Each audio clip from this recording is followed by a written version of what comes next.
31 નજીક આવતા જ રાજ્યમાં દારૂ ઘુસાડવા બુટલેઘરો સક્રિય થયા છે, તો પોલીસ પણ આવા કિમિયાઓને નાકાબ કરવા એલર્ટ થઈ છે.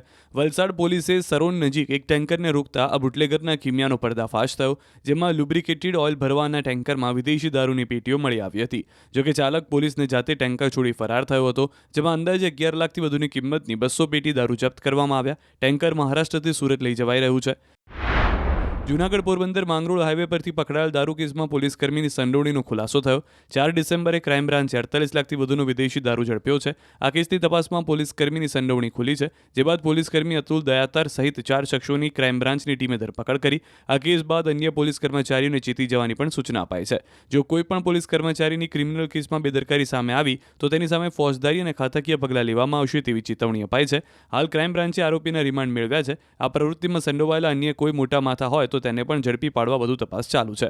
આરોપ છે કે આ દારૂ પોલીસ કર્મચારી અને અન્ય 4 લોકોએ મંગાવ્યો હતો. આરોપી પોલીસકર્મી માંગરોળ મરીન પોલીસ સ્ટેશનમાં ફરજ બજાવતો હતો.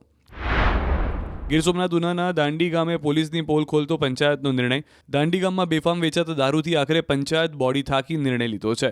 દારૂ વેચવા અને પીવા પર પ્રતિબંધ લગાવ્યો. ગામમાં બેફામ વેચાતા દારૂના દૂષણ સામે પંચાયતની કાર્યવાહી. જો કોઈ વ્યક્તિ ગામમાં દારૂનું વેચાણ કરશે તો જનતા રેડની ચીમકી પણ ઉચ્ચારી. ગામમાં દારૂનું દૂષણ વધતા પંચાયત બોડીની બેઠકે બોલાવી નિર્ણય લીધો.